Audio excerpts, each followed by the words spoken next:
Hello everyone. In this video, we will talk about new slab design and reports. First, I will talk about how to arrange the slab material definitions, then we will review the slab design settings.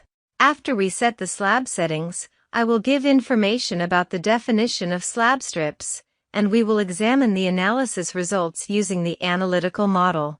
Finally, I will mention how we can get the slab design reports. Let's start. First, let's examine the slab material and reinforcement definition settings. To do this, click on the Building Analysis option under the Analysis tab and select the Edit Materials option. In this section, the material information to be used for all members in the model can be accessed. You can change concrete grade and rebar type from this section, and you can specify the reinforcement diameters that you want to be used in the reinforced concrete design. Let's click Steel Grade of Slabs, click Edit next to Rebar Diameters. Review the diameters of bars to be used for the design of slab.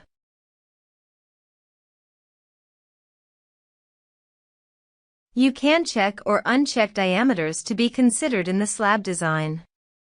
Then click OK. All the changes that you have done will be saved. Now, let's continue with the reviewing of Settings Center before design of any slabs. To do this, let's click on the Settings Center option in the Building Setout tab and go to the Slab Design Settings section. Let's start with Design Settings. Support top bars extension lengths are determined using the factors specified in top steel extension lengths fields. These factors will apply to the effective openings of the floors. Parameters. Here, you can specify the unit weight of ribbed slab filling blocks to be used in the calculation of the weight of the ribbed slabs. You can also specify the concrete cover. If you leave this field as 0, then the concrete cover will be determined based on active codes. Slab design combinations. There is option to use all combinations including lateral load combinations or simply use only gravitational vertical combinations. Let's select to use all combinations for slab design. Slab span lengths in analysis. Use clear span means distance to the edges of the supporting beams. Use center line means distance between center line of beams. You can control how the slab span length should be with this data field according to the selected specification requirement. Support band beam width.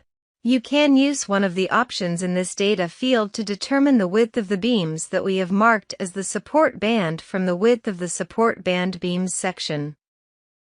It can be by default set using 25% of non-adjacent slab edge or 25% of short edge of slab. Column node interpretation. It can be only applicable if finite element slab design method is used. It is not applicable to analytical strip. If you apply finite element analysis to get the column node results, you have 3 choices. Include column node results. All results from all nodal points including column peak center nodes will be considered for the design of the slab. All green nodes shown in the diagram are included. This will result in the highest design value amongst the 3 options. When you select the Ignore Column Node results, column center node will be ignored and the results from the adjacent node will be used. Red node, that is the column center node, is ignored. This will result in lowest design value amongst the 3 options. Average with nearest node results. The results are obtained by taking an average from the peak center node and the neighboring nodes. The red column center node is ignored. The smaller interpolated green dots between nodal points are used. This will result in approximately intermediate design value amongst the 3 options. Wood armor effects. It refers to the torsional stiffness of the slabs using the finite element method. It is not applicable to analytical strip. You can include or ignore this effect to your design forces. Rebars. From the rebars section, you can specify the reinforcement system to be used in the placement of the slab reinforcements, with bent-up bars or straight bars. Minimum steel bar size, bar spacing, and length steps can also be changed. The bar spacing of slab reinforcements is determined automatically in the reinforcement spacing section, within the limits determined by the regulations. However, you can specify the minimum and maximum reinforcement range by using these data fields. Values out of the minimum and limit reinforcement ranges specified in this field will not be used. From the rebar spacing step section, the steel bar spacing values will be rounded according to the values included here.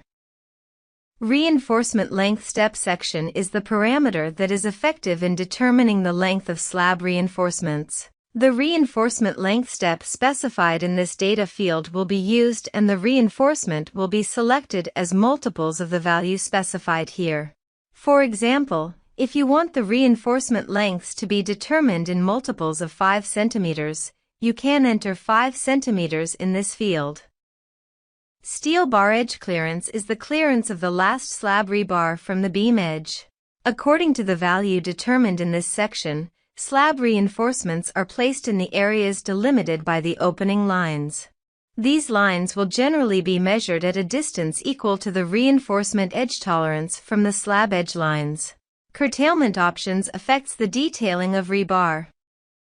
This part is mainly self-explanatory, but let's quickly review.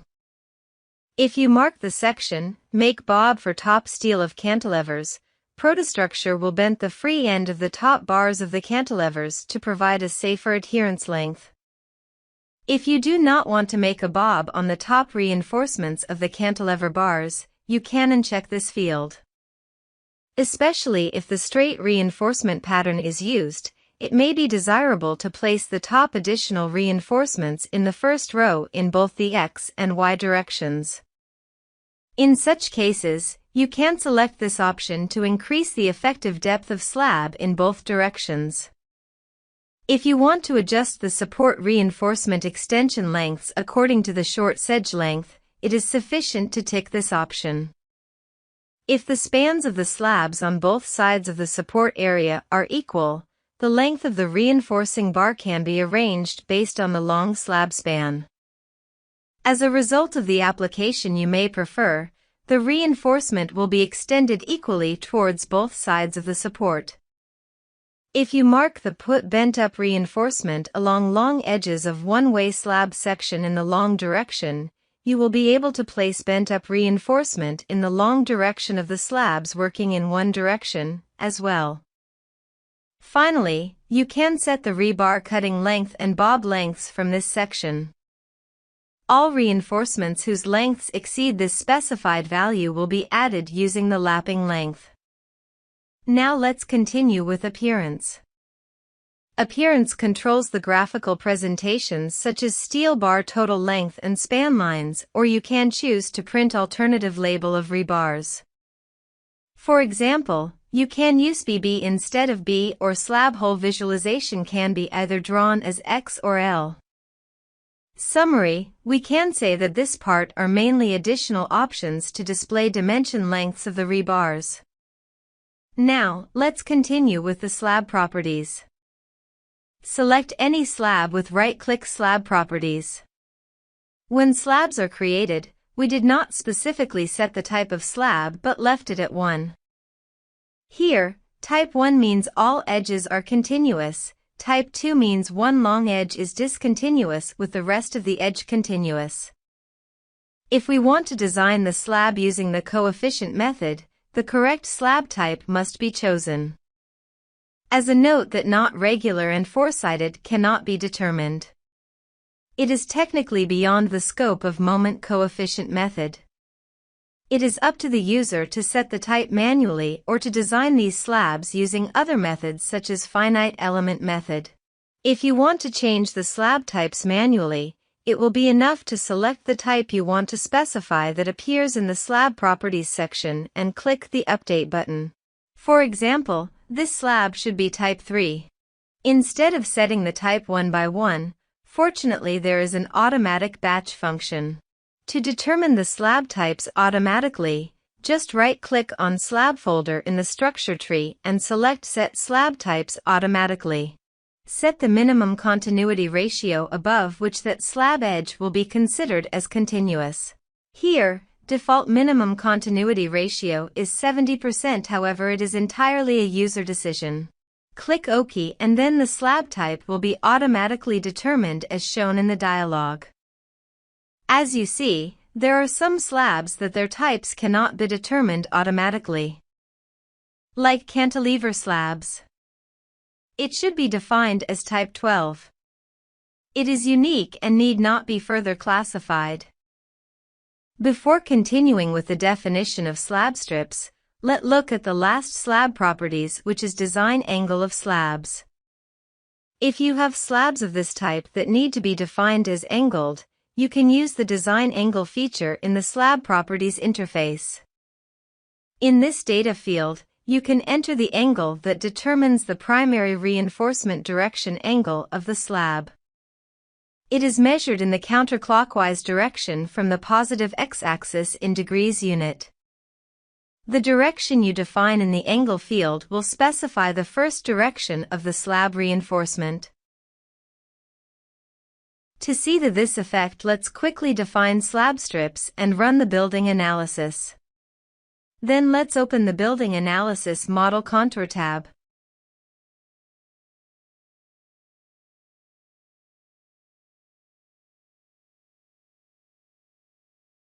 The M1 moment contours and M1D design moment contours of the slab will be generated along this direction in Building Analysis Model Post-Processor window.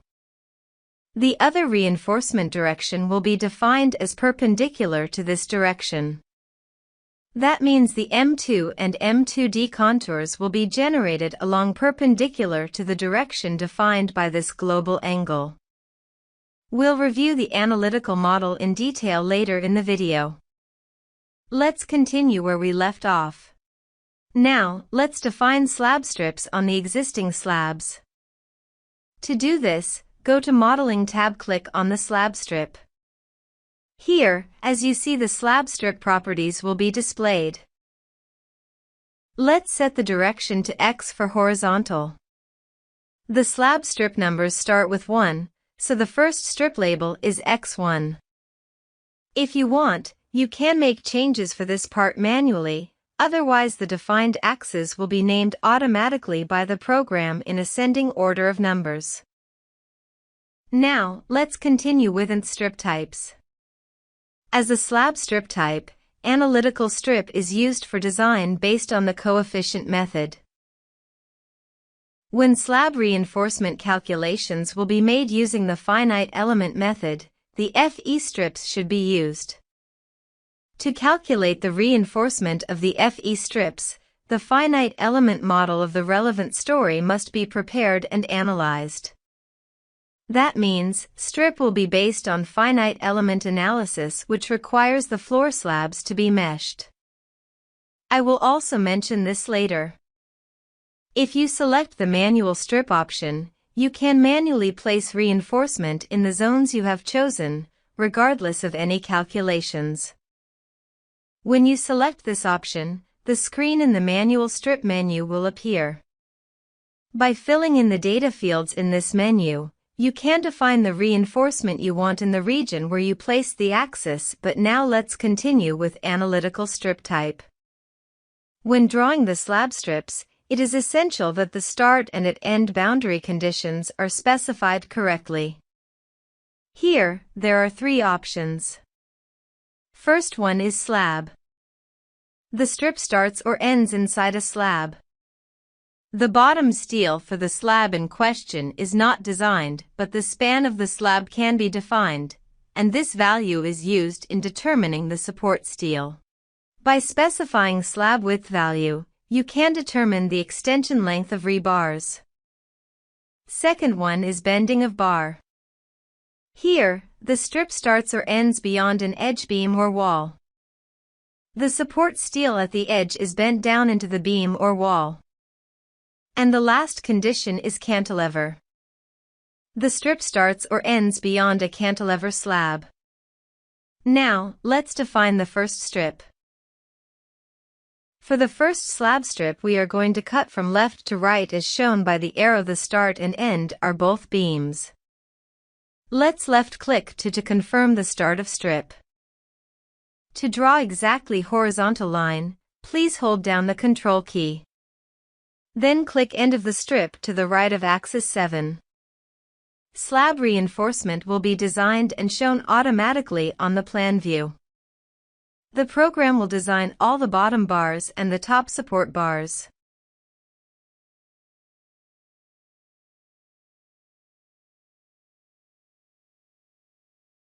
Let's draw another similar slab strip X2 to obtain for the slabs between C to D and 1 to 7.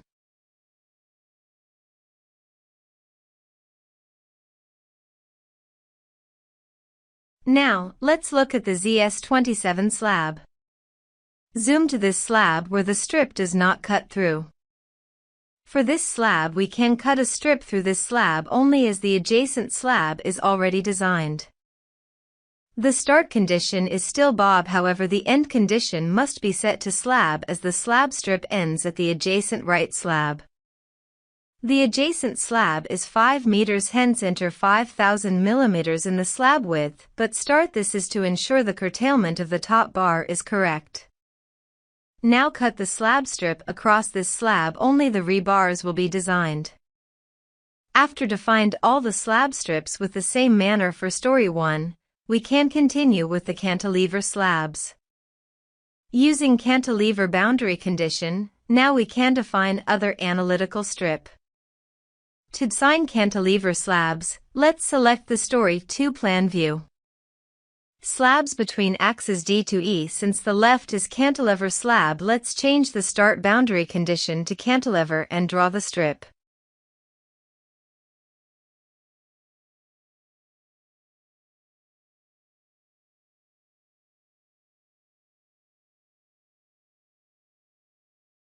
As you see, all the rebars are drawn on plan according to selected boundary conditions.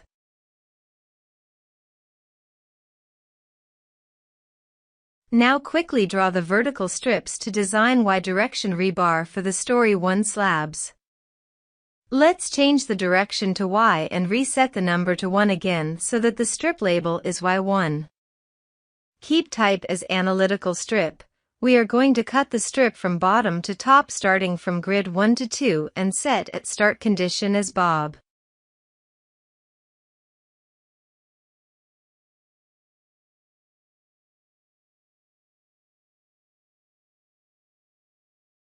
Let's continue to cut the next Y strip between grid 2 and 3. The start and end condition are the same and cut the strip, ensure it passes the cantilever slab. Lastly, create the last Y strip between grid C and E.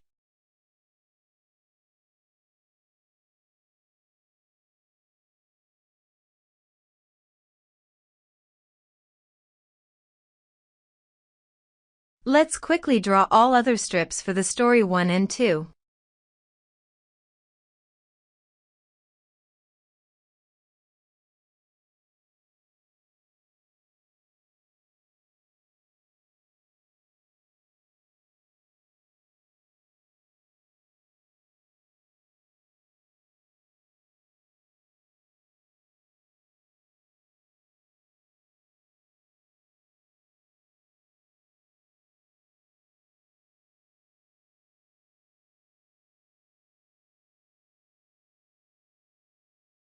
All slabs are now designed. Close the slab strip dialog box. Now we are ready to design the slabs. To do this, go to Design tab, click Slab Analysis and Design. The Slab Analysis and Design dialog will appear with a summary of pass and fail status, utilization ratio, and the reinforcement. Select a slab strip X1 and click Interactive Design. Doing this, Design will redesign for this slab strip and it allows to access to detail strip design. The table shows the summary of the slab properties and design results, including the rebar. If desired, you can click on the rebar and change it and then click on another cell to update. click Design to redesign back to original. If you click Report, you can generate the design report for this slab strip.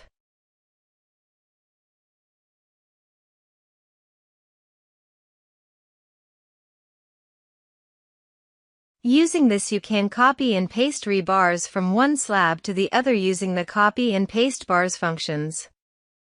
Now, click Cancel to exit. Let's select Slab Strip Design Batch Mode. The standard 3 option to batch check or redesign are available. Choose to last option and click Design to redesign all. As you see, all strips design is renewed. Settings and Parameter opens up the slab design settings in the Settings Center. Filter allows filter by story label, slab thickness, and design status. Copy bars and paste bars allow copy and paste bars of similar slabs marked with equal symbol. Only slab strips with the exact slab configurations can be copied and pasted. Lastly, you can click Design Report. The entire slab reinforcement design report of all slab strip is generated. Any failure in the design will be highlighted in the notifications pane at the left.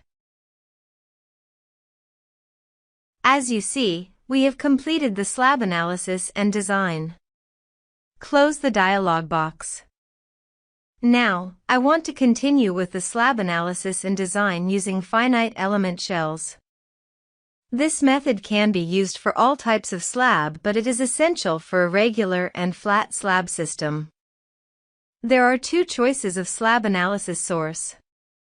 First one is building analysis with slab meshed. To do this, you just tick Include Slab in Building Model. This will assume a full 3D analytical model from top to bottom story. Hence, gravity and lateral load effects can be obtained. The other option is finite element floor analysis. The analysis considers a subframe of one story only. It is fast and simple because analytical model is only for one story. Secondary 3D effects of other floors are ignored, only gravity and imposed load can be obtained. That means no lateral loads are included into analysis. I will mention this later. Now, let's look at the finite element slab strip function in Modeling tab. Here, span strip is for slabs supported by beams. On the other hand, fixed band strip is for flat slab with no beams. As I mentioned before, as an analysis result source, you can pick either building analysis or FE floor analysis. Lastly, you should ensure that slab strip start and end boundary condition should be set correctly. Then, as we did before, slab strips should be defined both horizontally and vertically. After defining all FE strips, we can rerun building analysis or FE floor analysis according to the chosen source option. Then, go to Analytical Model to examine the slab strip and contour results. Then, we can use slab design function to generate rebars and create the report. Now, let's define FE strip on our slabs. As I mentioned before, there are two types, namely span strip and fixed band strip. Span strip is the alternative to moment coefficient method by meshing of slabs. It must pass through slabs supported by beams or walls. For example, one beam at the left side, then one slab, then one supporting wall at the right-hand side. Here, span reinforcement is calculated according to maximum moment found in span zone, and support reinforcement is calculated from support moments found in support zone as shown in the diagram. Let's select span strip since we will be cutting the slab strip for the beam.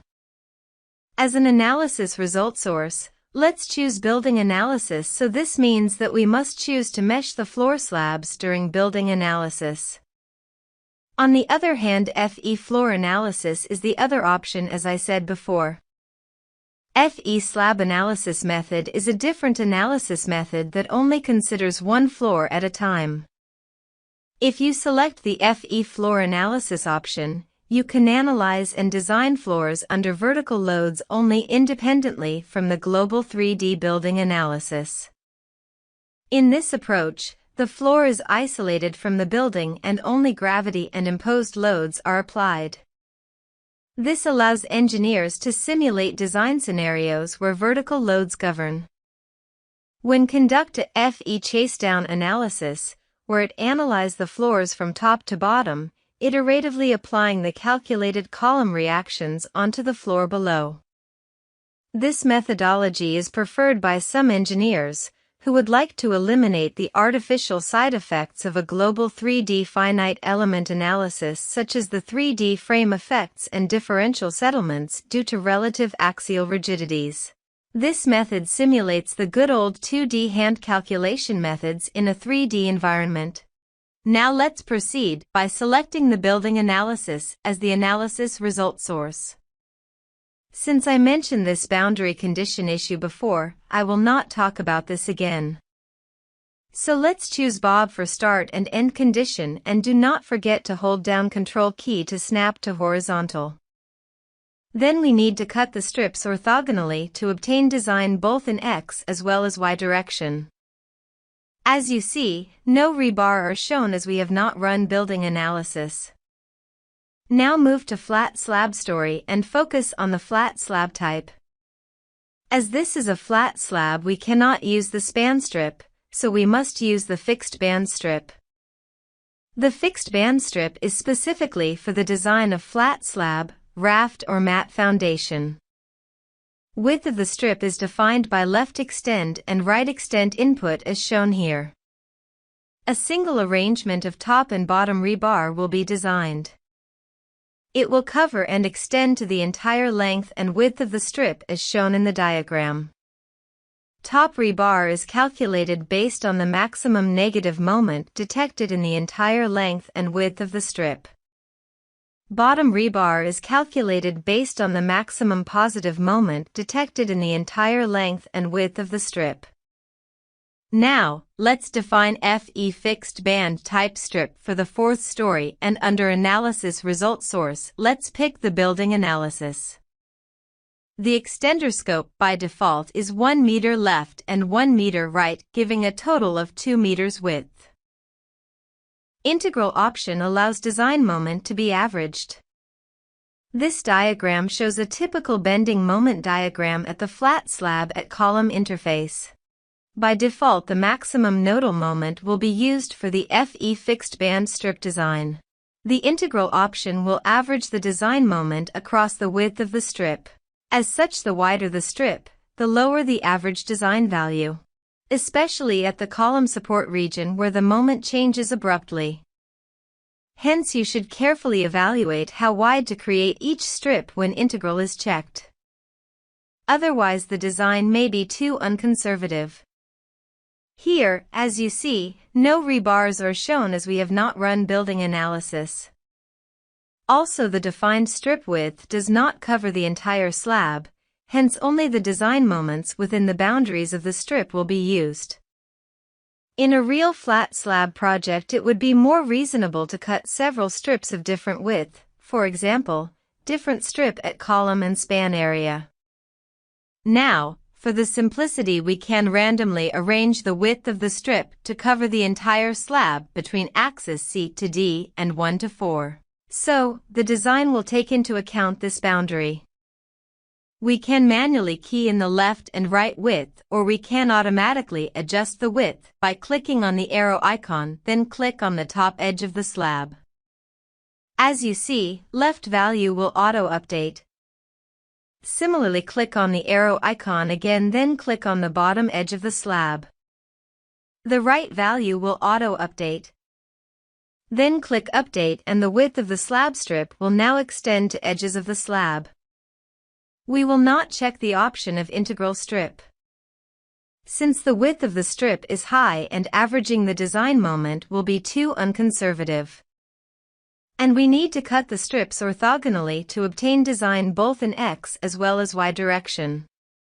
Let's change the direction to Y. Cut a vertical strip from bottom to top.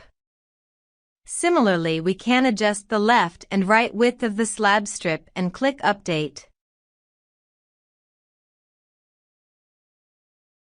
Close the slab strip property dialog and we will now run Building Analysis. Let's go to Analysis tab, click Building Analysis.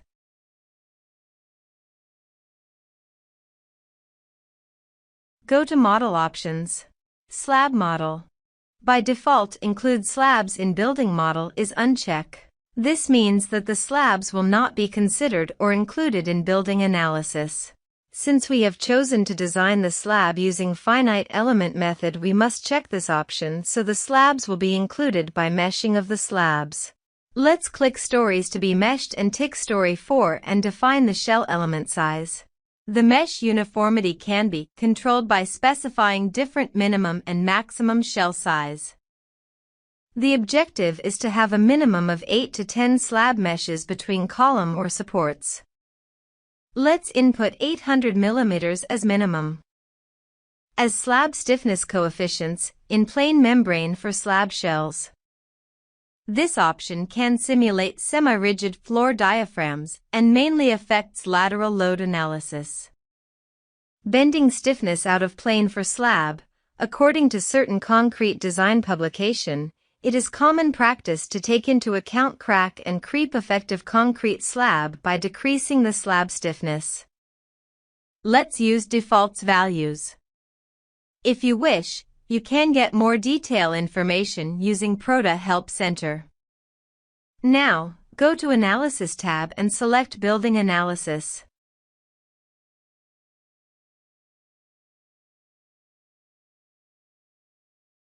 After appearing Analysis Summary, click OK and close the Building Analysis dialog. Let's check the Building Analytical Model. We will mainly examine the functions that related to slab analysis using finite element meshing method, but if you wish you can reach more detailed information again using Proda Help Center. By default, the displacement of all the elements is shown in red in the Result tab. Let's close this first. In Analytical Model, the slabs are meshed into triangle shells. If you hover the mouse cursor on any slab shell, shell number will be shown as you see. Now, let's go to the Members tab under Frame Members icons, click Frame Load and Frame Load Labels. Before doing this, let's filter the Story 2 and 4 for better visualization and open frame loads.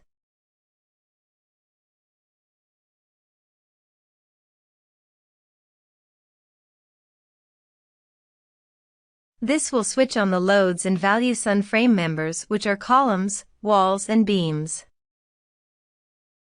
At the right side, the Load Cases and Load Combinations pane. Since G load case is selected, the diagram is showing all the dead load calculated on the beams. This is the self-weight of the beam. The weight of the slab is not calculated on the beams. Because we have chosen not to use decomposed slab loads in Meshed Story in the modal options. For the flat slab, there are no beams and hence no frame loads are shown. Let's turn off both frame loads and frame load labels. Under the shell member icons, you can switch on or off shell information. For example, turning on and off thickness or pressures. Now, let's look at the Results tab and first turn on displacements. The displacement is shown in red lines for G load case. To better visualization, you can click Animation option. You can check displacement under each load case, including the pattern load case and notional horizontal load cases. It is very important to check and verify whether the displacement is reasonable. Otherwise, the analysis forces will be in doubt, as the deflection of a member is a direct reflection of the forces. In addition, you can show actual displacement values by clicking X, Y, Z, or R equal resultants.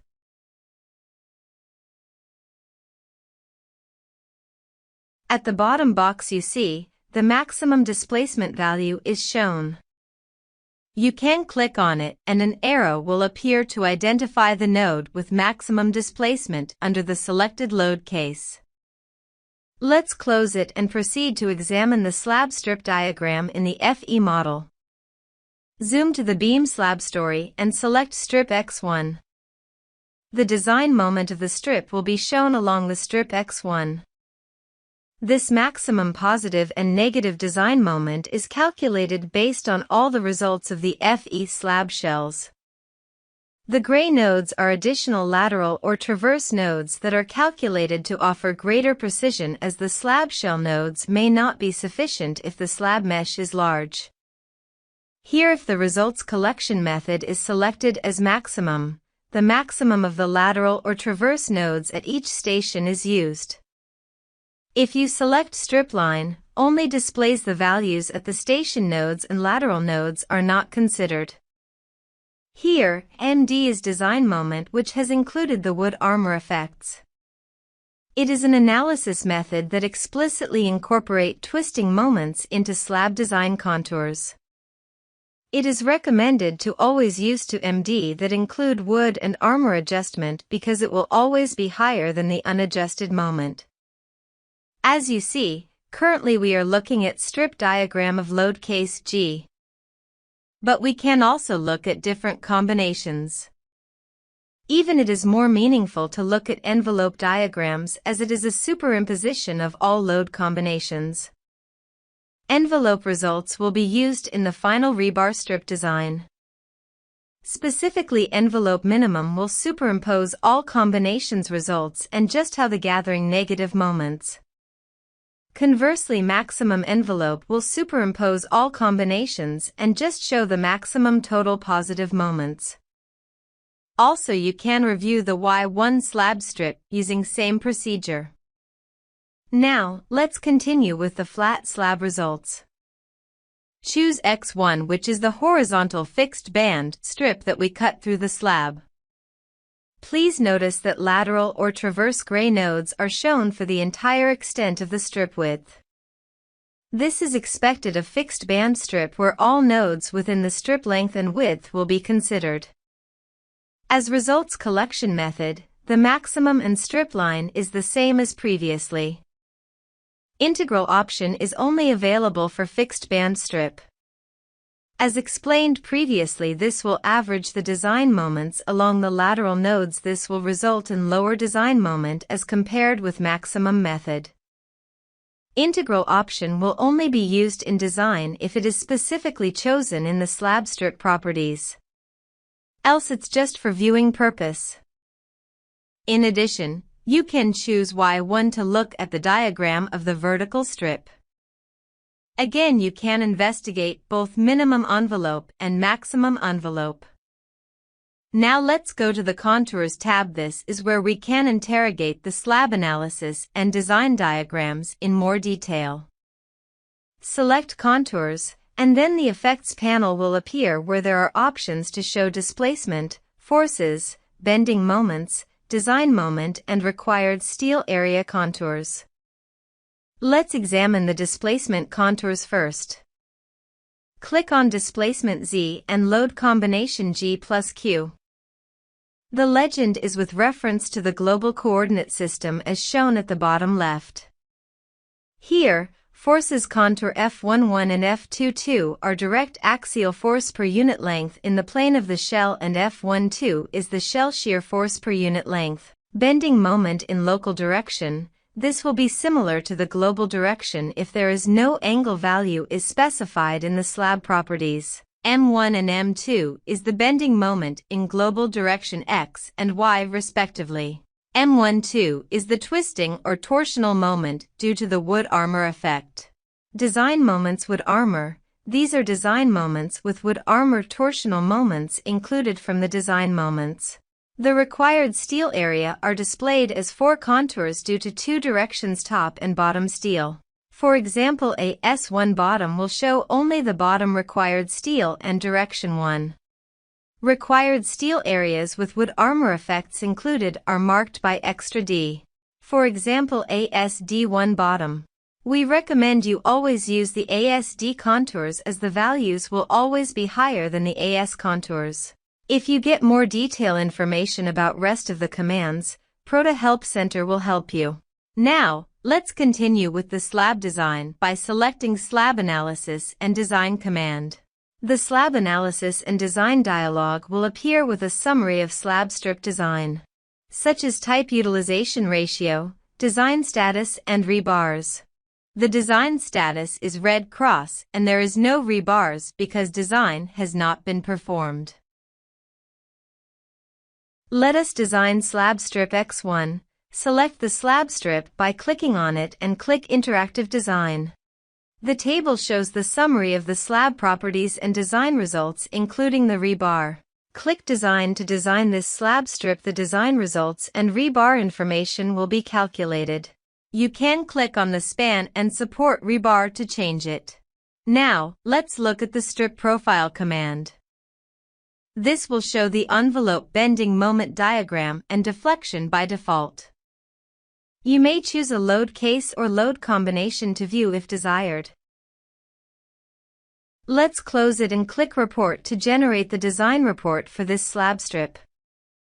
As you see, it's very easy to hit the slab design report just for this slab strip. Close the interactive design. Here, only X1 slab strip is designed. Now let's continue with slab strip design batch mode to design all slab strips in one go. Select the last option to reselect all steel bars. Let's close it, and as you see, some fixed band strips fail.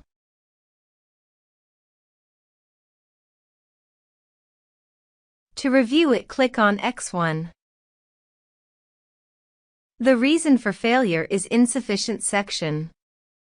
This is rather expected as the flat slab is only 120 mm thick, hence the only solution is to increase the slab thickness.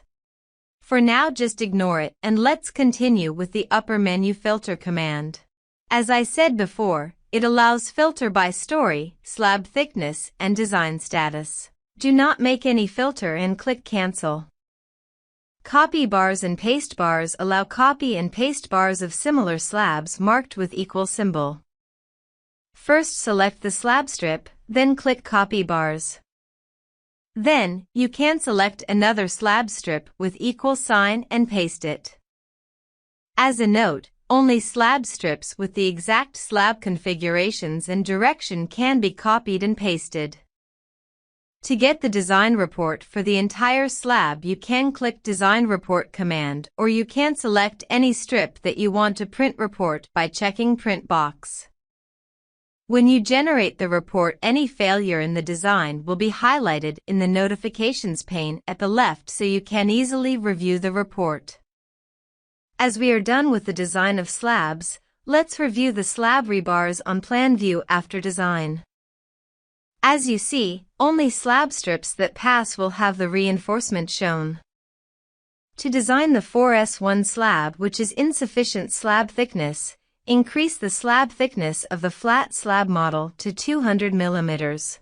While doing this, the message will warn us to repeat building analysis.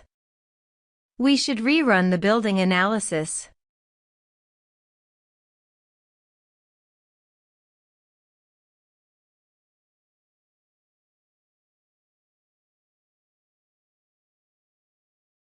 Go to Slab Analysis and Design again. Perform slab strip design using batch mode option.